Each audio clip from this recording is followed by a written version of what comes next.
Seigneur notre Père et notre Dieu, nous bénissons ton nom. Tu es l'amour de notre cœur, tu es la joie de nos âmes. Tu es celui qu'il nous faut, notre priorité, notre essentiel, c'est toi, Seigneur. C'est toi qui nous forges, c'est toi qui nous façonnes, c'est toi qui nous bâtis, c'est toi qui nous relèves. Éternel notre Dieu, en cette saison de relèvement, Seigneur, merci de nous relever, merci de fortifier, merci de redresser. Tellement nous t'aimons. Je sais en vérité que l'Éternel est grand et que notre Seigneur surpasse tous les dieux.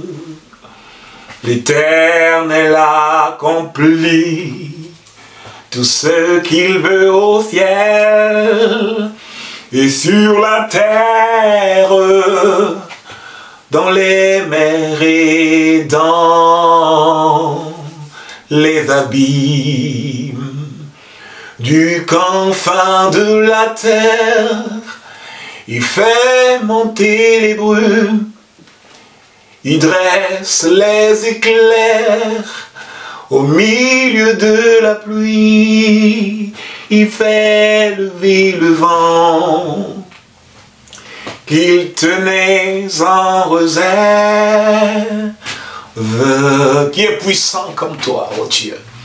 Bénis ta parole, bénis chacun de mes bien-aimés pères que tu as disposé ce soir pour écouter ta parole. Cette parole qui nous forge, cette parole qui nous montre la ligne à suivre.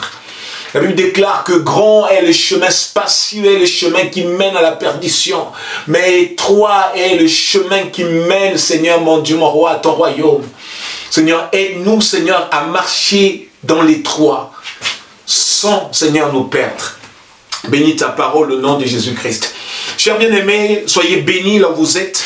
Que l'Éternel, votre Dieu, pour qui vous priez depuis tant d'années, ou peut-être à peine, ce Dieu fidèle, ce Dieu dont le roi a dit à Daniel, le Dieu que tu sers avec persévérance, parce que le roi de Babylone savait que la persévérance prie toujours.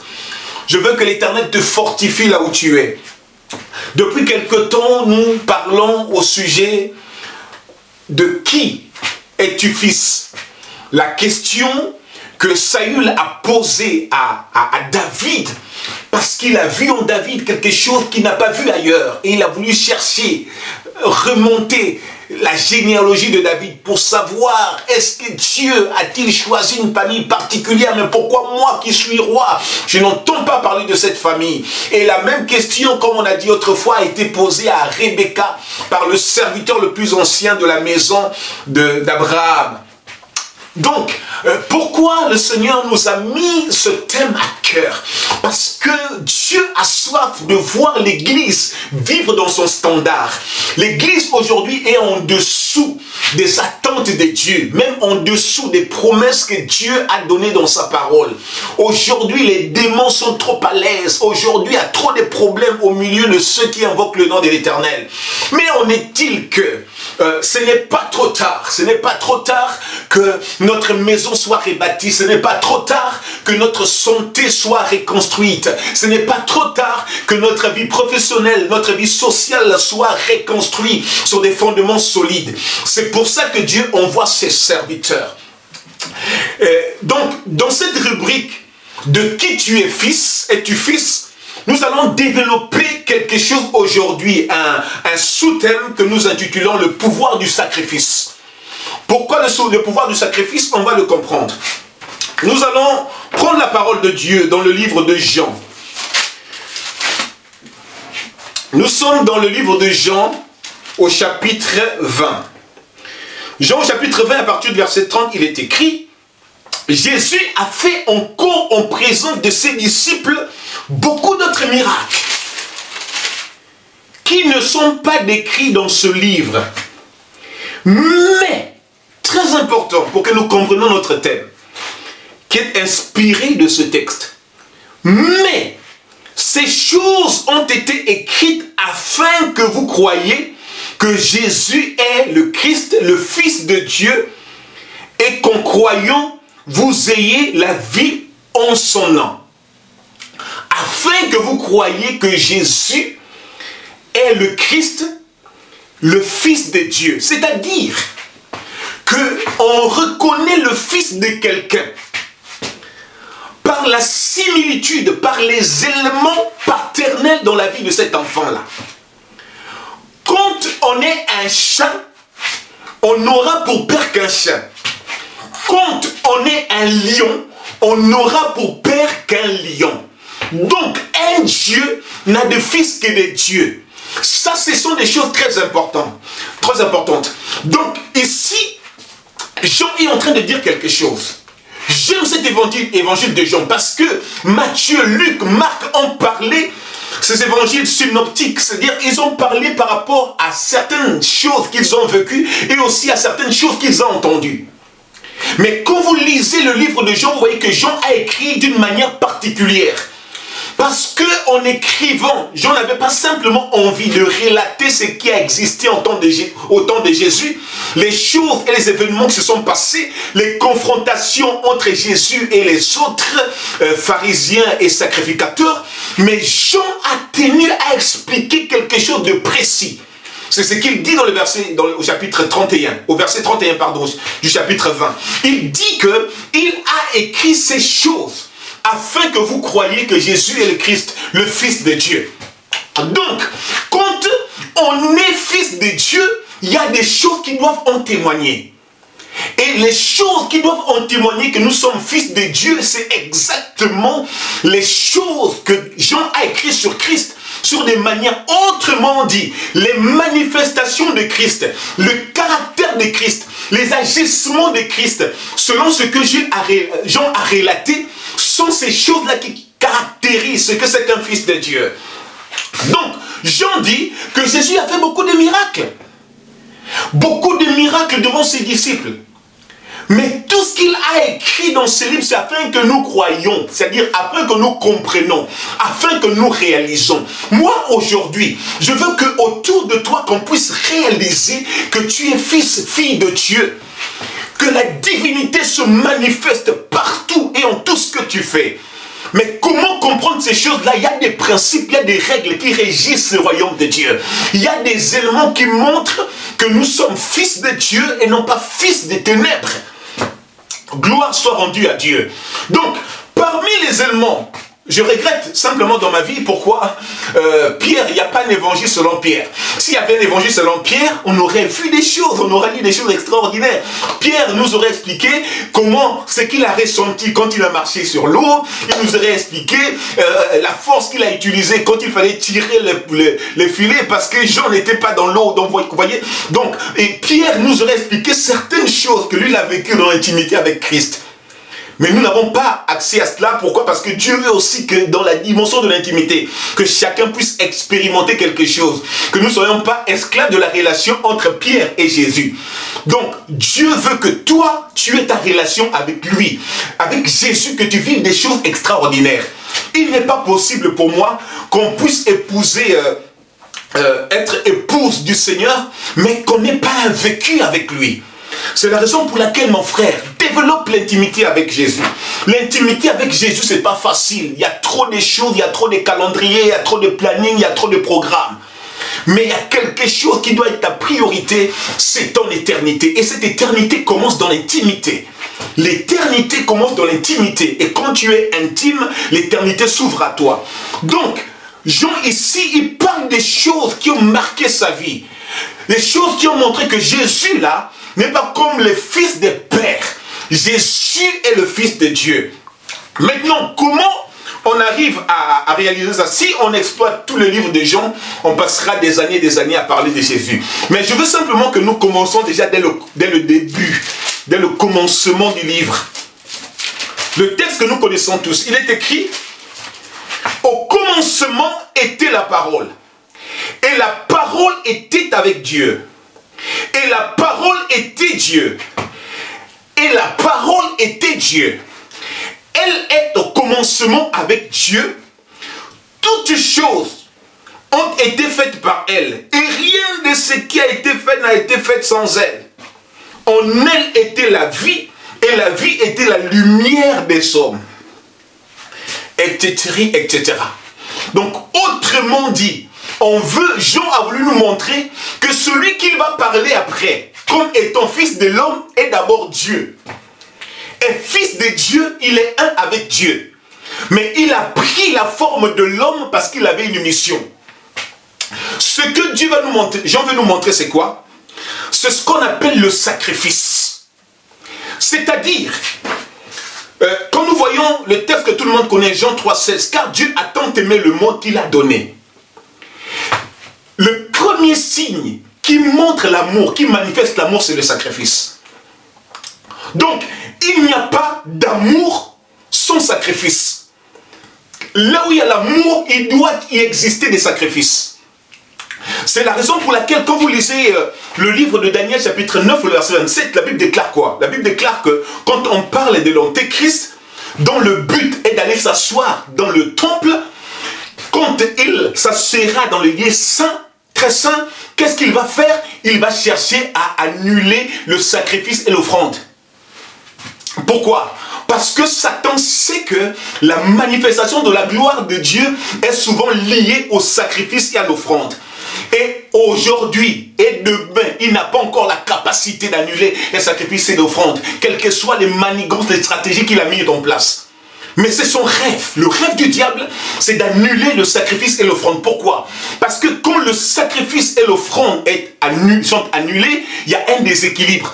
Vous savez, le sacrifice, on peut le juger à plusieurs niveaux. Pour que moi, je puisse avouer. Pourquoi?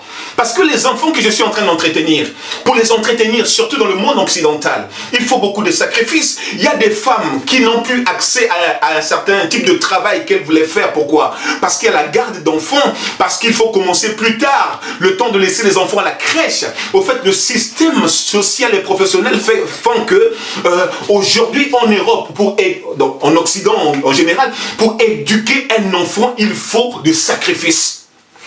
On a vu des parents renoncer à certaines missions, renoncer à certains postes. Pourquoi? Parce qu'ils aiment leurs enfants, donc ils sacrifient même leur vie professionnelle. Ils font quelquefois des métiers qui n'ont rien à voir avec leur diplôme. Pourquoi? Parce que c'est le sacrifice qui bâtit le monde. C'est le sacrifice qui fait qu'aujourd'hui en France, même le pauvre peut vivre pieusement, tranquillement, avec des choses à manger à la maison. Pourquoi? Parce qu'il y a des impôts. Les impôts, c'est une manière de se sacrifier pour ceux-là qui ont besoin d'aide.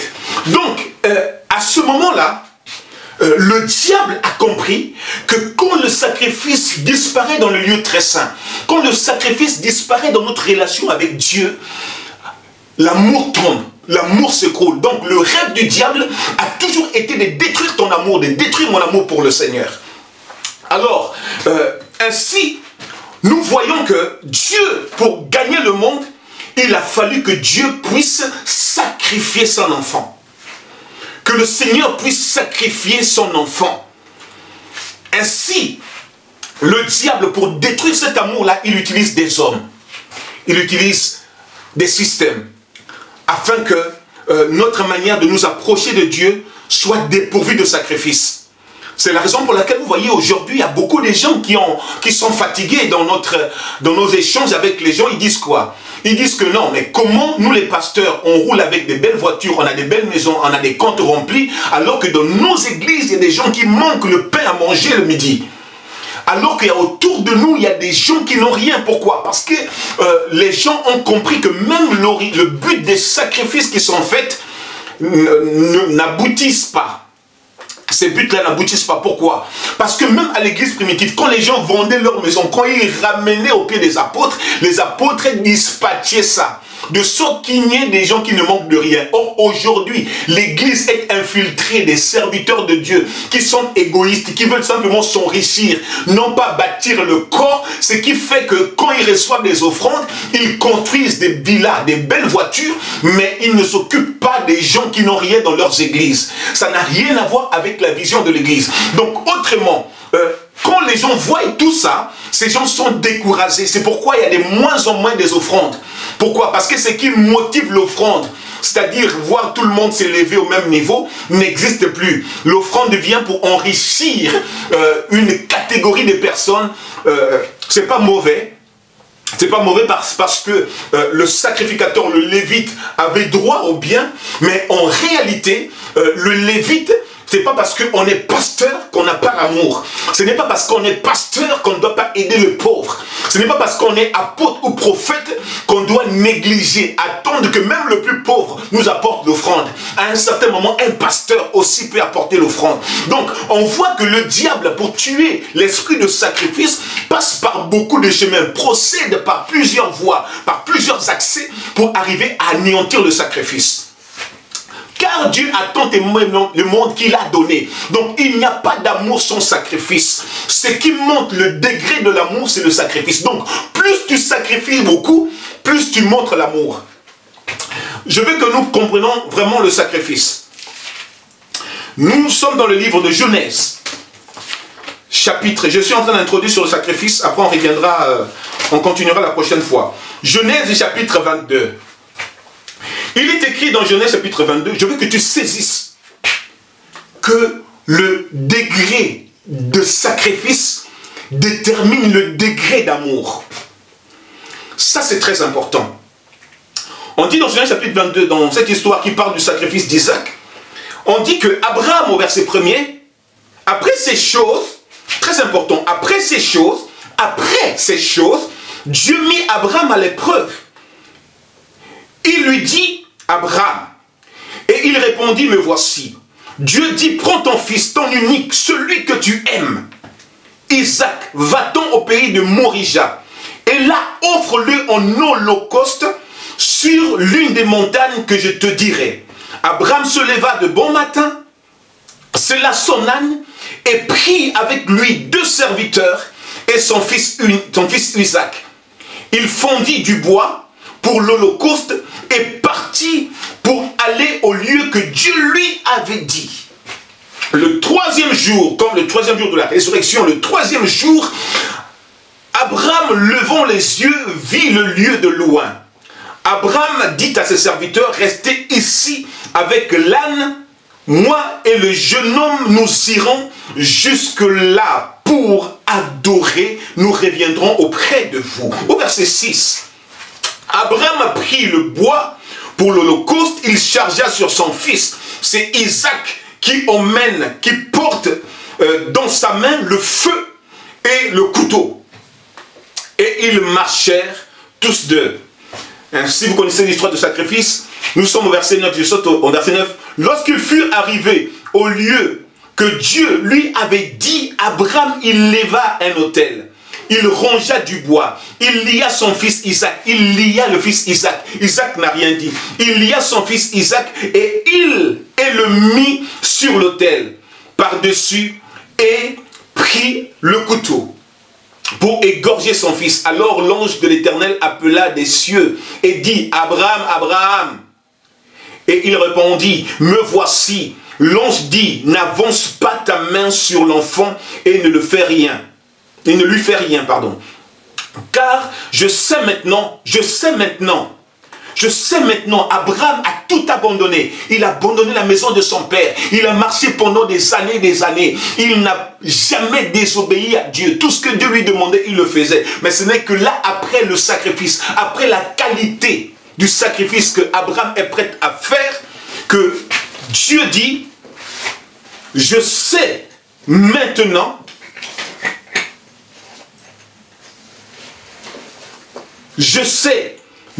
n'avance pas, au verset 12, n'avance pas ta main sur l'enfant et ne lui fais rien, car je sais maintenant que tu crains Dieu et que tu n'as pas refusé ton fils, ton unique. Gloire soit rendue à Dieu. Quand nous comprenons ce que c'est que le sacrifice, nous comprenons ce que c'est que l'amour.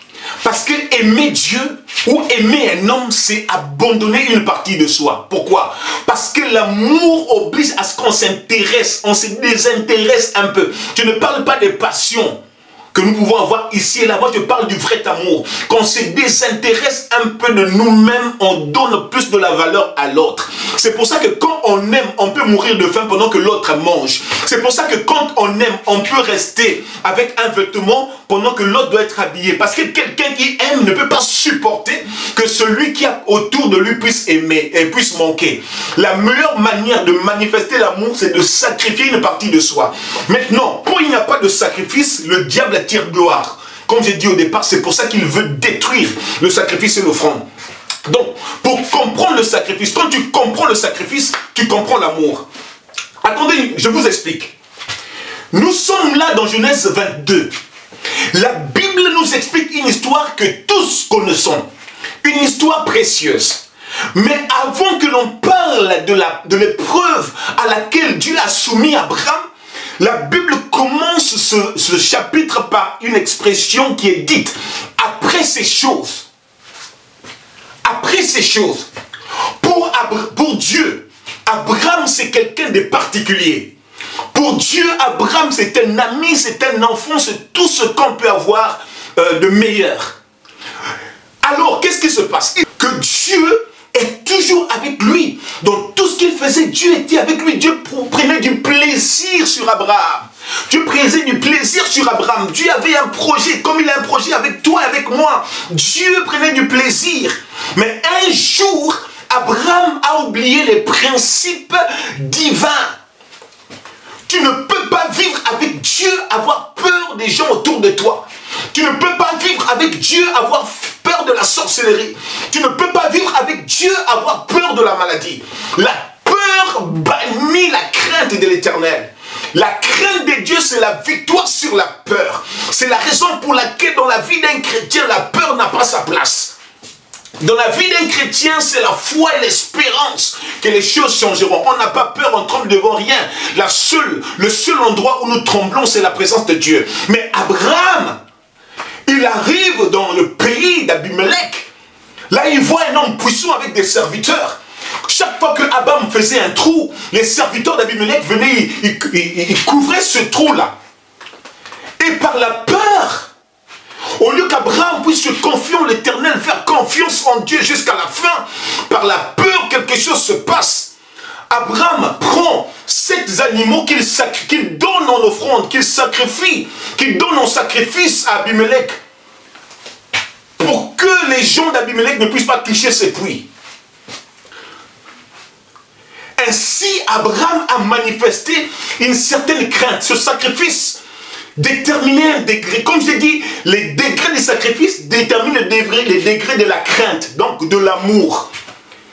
Donc ici, Abraham donne 7 animaux bien gras à Abimelech. C'est là où la Bible déclare, au fait, il achète sa tranquillité, Abraham, aux hommes. Au lieu de se confier en Dieu, il achète sa tranquillité aux êtres humains, au lieu de faire confiance en la promesse de Dieu. Si à ce moment-là, quand Dieu voit ça, Dieu vient voir Abraham. Et c'est là où la Bible introduit ce chapitre 22 en disant « après ces choses ».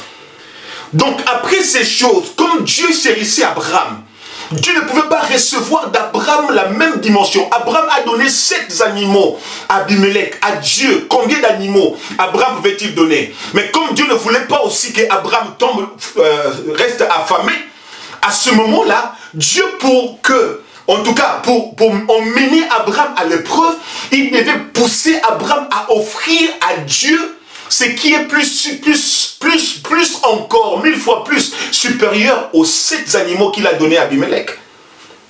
C'est là où la Bible déclare qu'après ces choses, c'est-à-dire les choses qui ont attisé la jalousie de Dieu, je vais te dire que Dieu est jaloux de toi. Que Dieu est jaloux de toi. Pourquoi? Parce qu'il t'est chéri. Il ne veut pas que les gens te touchent.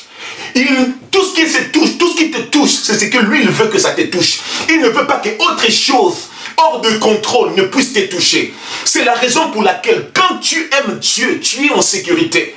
Quand tu aimes Dieu, c'est là où Paul dit que toute chose concourt pour le bien de ceux qui aiment Dieu. Parce que Dieu permet quelquefois que les événements arrivent, mais ces événements-là renferment des trésors. Ces événements-là renferment des secrets de ta destinée. Parce que quand tu fuis ces événements-là, c'est comme si nous fuyions la destinée. Et nous verrons même que malgré que Abraham a manifesté la crainte, Dieu, tout ce qu'il fait est prophétique. Et derrière, il y avait quelque chose qui était caché dans ce sacrifice. La première raison, c'était qu'Abraham devait prouver à Dieu qu'il avait plus la crainte de Dieu que la crainte des hommes, que la crainte d'Abimelech. Maintenant, il se passe quoi? Il se passe que Dieu dit à Abraham, offre-moi en sacrifice ton unique, le fils que tu aimes.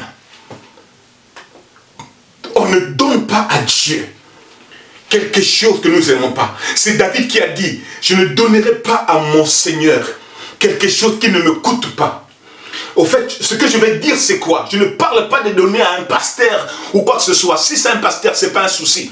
Mais ce que je parle, ce que je veux dire, je veux simplement comprendre que quand nous sacrifions beaucoup, quand nous donnons quelque chose qui nous coûte, Dieu nous donnera des choses qui lui coûtent. Gloire à Dieu. Il y a des choses qui coûtent à Dieu. Par exemple, dans l'Ancien Testament, on dit que Dieu ne partage pas sa gloire à une personne. Mais à un certain moment, Dieu est obligé de partager sa gloire. Et aujourd'hui, il y a beaucoup de gens, nous portons la gloire de Dieu. Pourquoi? Parce que Dieu, tellement que le sacrifice de Christ a parlé, Dieu donne aux gens les choses qui lui coûtent. Et écoutez, Dieu est jaloux de nous. Et même on dit qu'il chérit l'esprit qu'il a mis en nous. Il chérit l'esprit qu'il a mis en nous. Je vais dire à une personne que personne ne t'empêche de sacrifier. Il arrivera un jour que Dieu te demandera quelque chose. Ne t'empêche pas. Je regrette. Beaucoup de francophones n'évoluent pas parce qu'ils ne comprennent pas les secrets des sacrifices. Quand vous allez chez les anglophones, on a vu les gens donner leur voiture, donner leur maison pour la gloire de Dieu. Je ne parle pas des pasteurs, je veux simplement que nous restons sur les sacrifices. Ça peut être à quelqu'un d'autre, ça peut être un mendiant, ça peut être ouvrir sa porte à quelqu'un. Vous savez, aujourd'hui nous sommes dans un monde de méfiance, c'est vrai, à juste titre, parce qu'il y a trop de faux dans le monde. Mais les textes bibliques ne changent pas. La Bible déclare que c'est en exerçant l'hospitalité que nombreux ont logé même les anges. C'est juste pour dire que Dieu se cache derrière certaines choses qui dépassent l'humain. Et Dieu dit à Abraham de sacrifier son unique. Mais ce sacrifice-là ne devait pas se passer n'importe où. Je vais te dire que quand tu veux faire quelque chose qui est scandaleux, sois-en sûr que Dieu a mis ça dans ton cœur. Et quand Dieu a mis la chose dans ton cœur, cette chose, elle est prophétique. Dieu dit à Abraham, je vais nous conduire à comprendre le pouvoir du sacrifice. Dieu dit à Abraham d'offrir son unique. Mais il ne veut pas offrir son unique là où il était. Il fallait qu'il se déplace à un endroit précis. Qu'est-ce qui se passe? Il se passe que Abraham, Dieu lui a déterminé que c'était au mont Morija qu'il devait aller offrir son sacrifice. Mais avant d'aller plus loin, je vais insister sur une chose.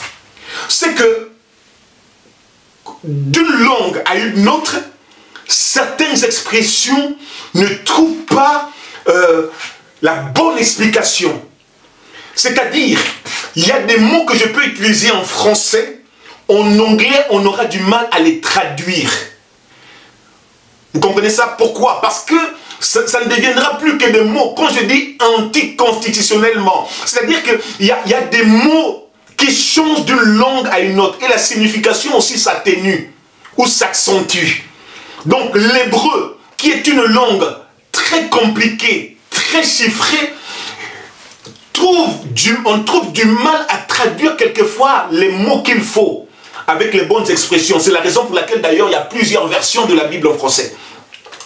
Le mot sacrifice, tel qu'il est dit en français, ne traduit pas, tel qu'il est expliqué en français, ne traduit pas vraiment, on ne donne pas vraiment sa signification réelle telle qu'en hébreu.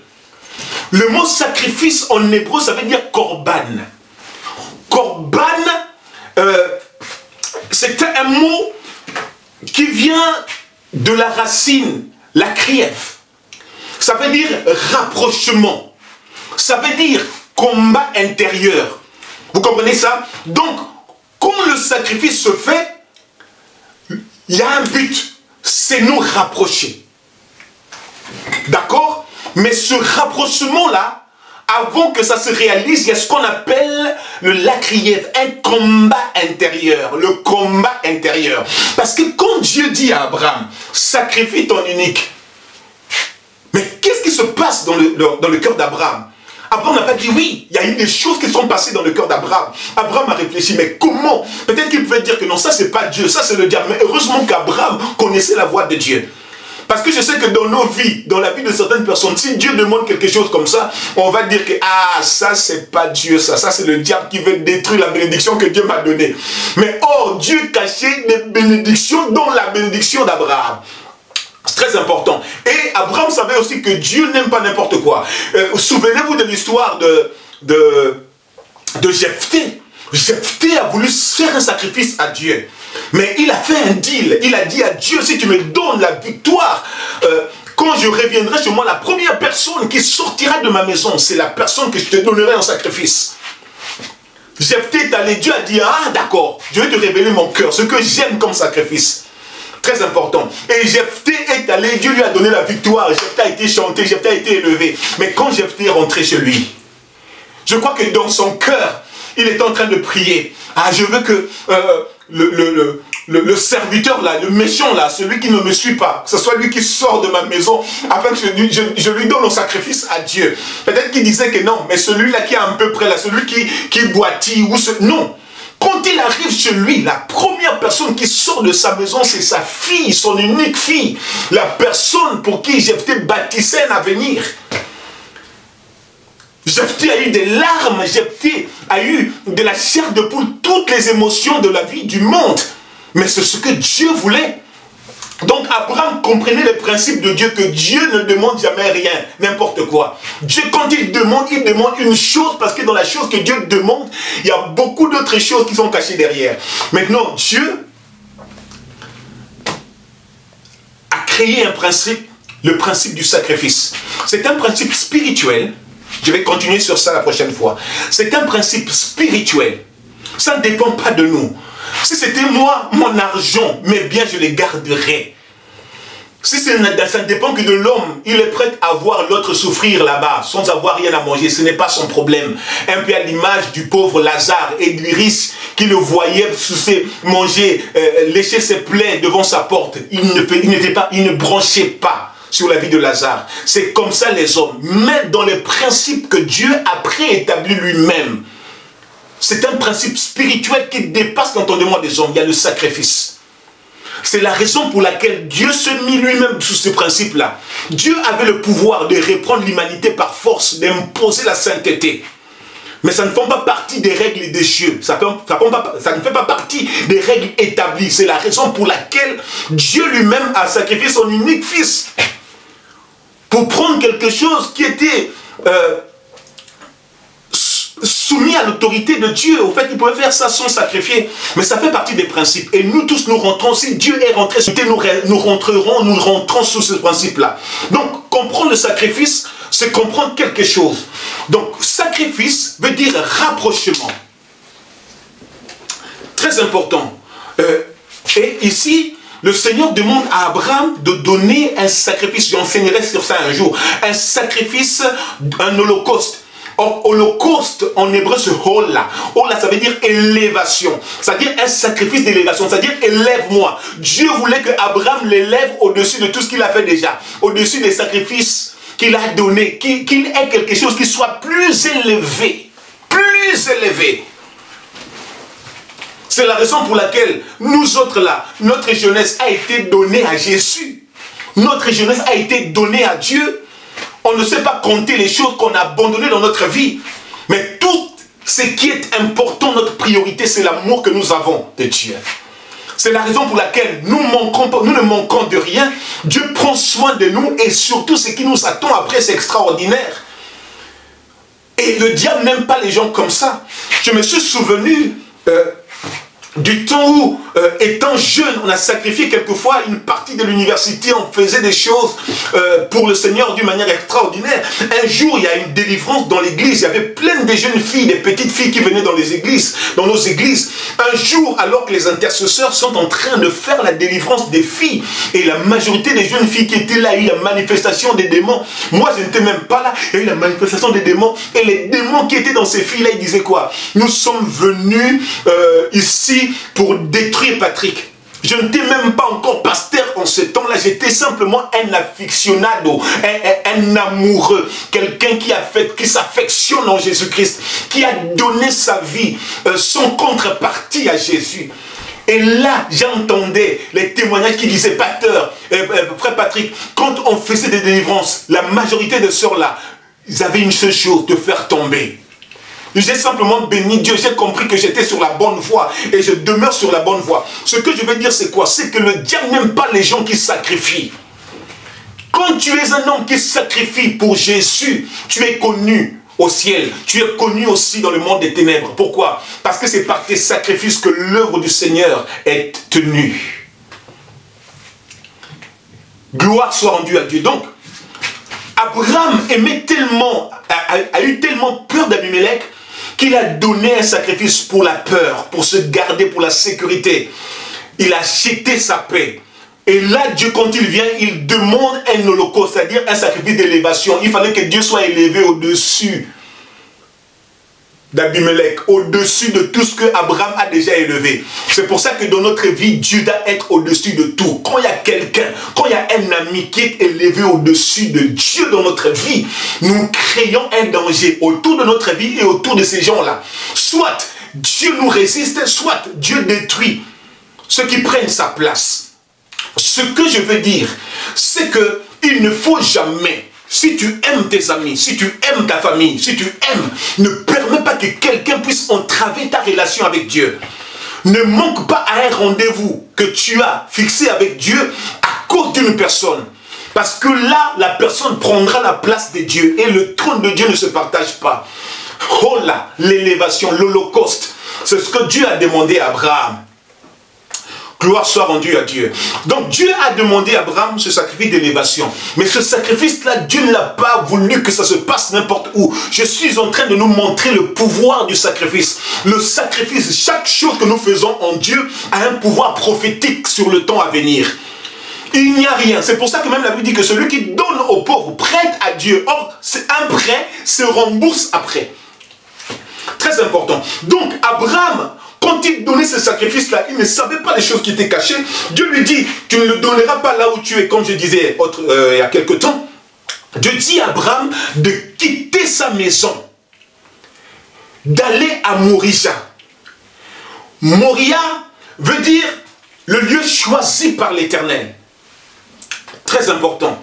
Donc, il part à Moria, et là où il arrive à Moria, il laisse ses serviteurs. On va développer ce côté sacrifice la semaine prochaine. Parce qu'il y a des éléments du sacrifice, le couteau, le feu, des trucs qu'on doit comprendre, on doit saisir. Parce qu'il y a beaucoup de gens qui se sacrifient.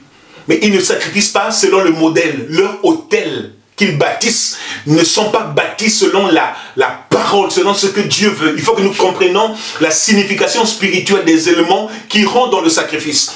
Donc, qu'est-ce qui se passe? Dieu lui dit d'aller à Moria. Quand il arrive sur les montagnes de Moria, il laisse ses serviteurs, il marche jusqu'à la montagne là où il devait rencontrer Dieu. Et là, on reviendra sur ça, il attache son fils. C'était son fils.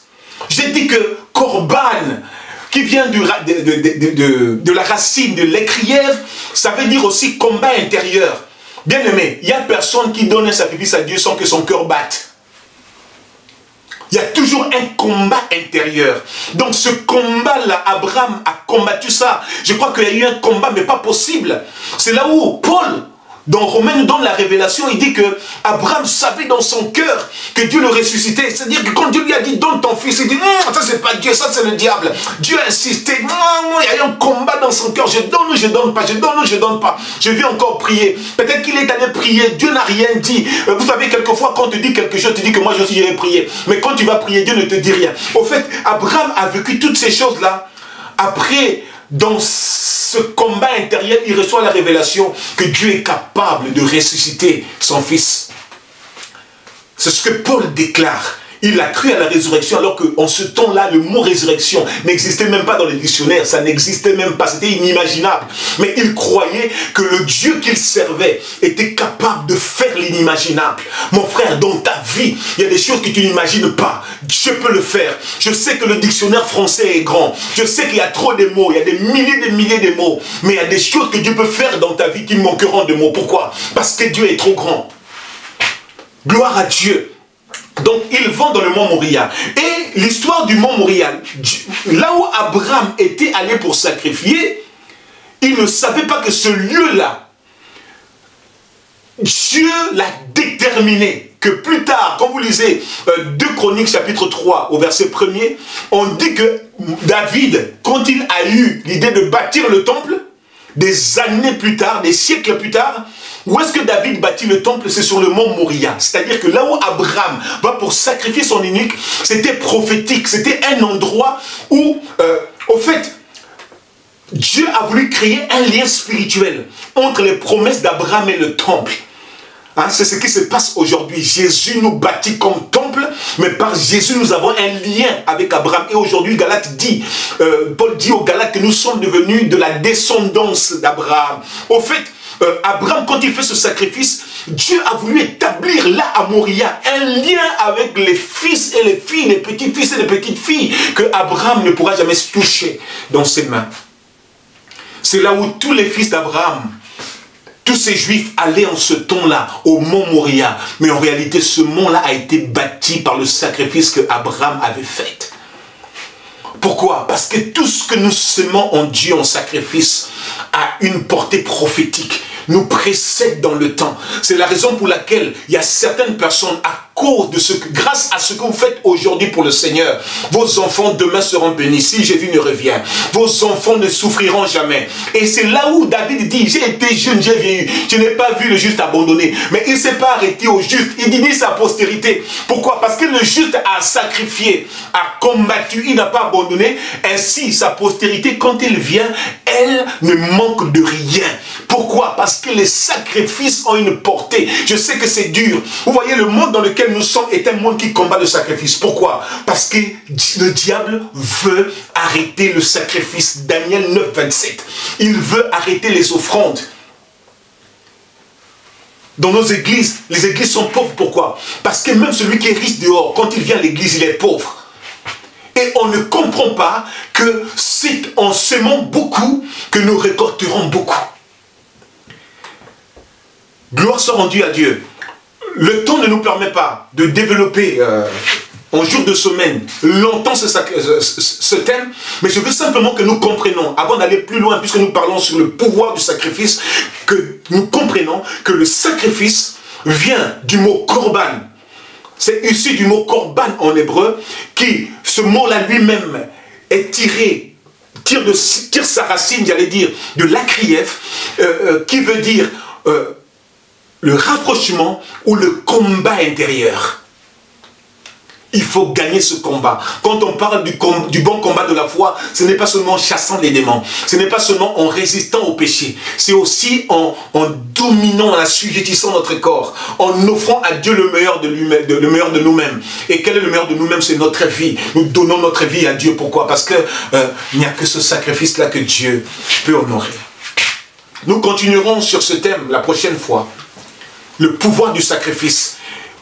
Jésus, je réexplique.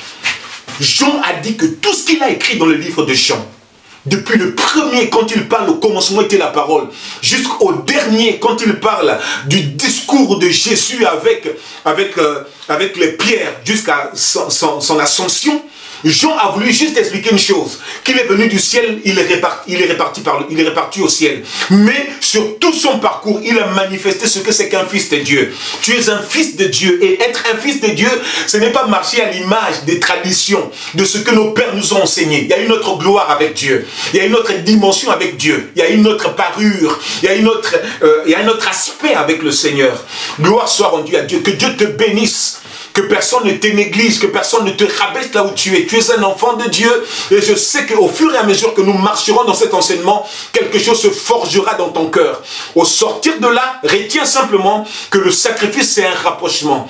Si tu veux te rapprocher de Dieu, il faut payer le prix. Le sacrifice, ce n'est pas seulement un bien. Ça peut être le temps que tu donnes à jeûner, à prier, à ne pas être normal, à sortir au fait de ton confort, hein, à aller en jeûne et prière. Remarquez, demandez à tous ceux-là qui connaissent la gloire de Dieu, tous ceux qui connaissent l'onction. L'onction ne vient pas quand tu as les pieds croisés à la maison, au salon, l'onction vient. L'onction vient sur les gens qui sacrifient, qui payent les prix. Il y a des gens aujourd'hui, vous voyez que dans leur façon de faire, ces gens-là ont payé le prix, ils ont dormi, ils ont passé des nuits dans des forêts. Ces gens-là ont payé le prix de se mettre à genoux, d'avoir les mains levées. Le diable tue le sacrifice. Tuer le sacrifice passe aussi par tuer notre vie de prière.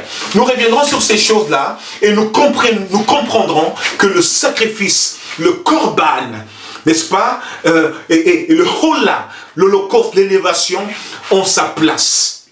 Dieu n'a pas annulé ça.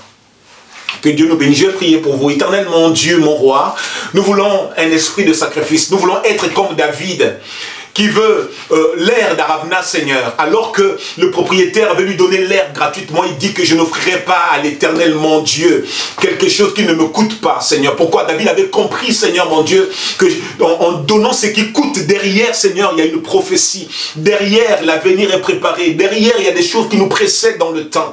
Oh Dieu, aide-nous, Seigneur. Nous savons que tout dans le monde aujourd'hui, Seigneur, mon Dieu, nous enseigne, Seigneur, à retenir nos biens. Tout dans le monde aujourd'hui nous enseigne, Seigneur, à épargner pour nous-mêmes nos biens. Mais nous savons, nous, dans la foi, que la meilleure manière d'épargner, c'est de s'aimer dans le Seigneur. Parce que celui qui s'aime dans le Seigneur, mon Dieu, mon roi, épargne sur son avenir.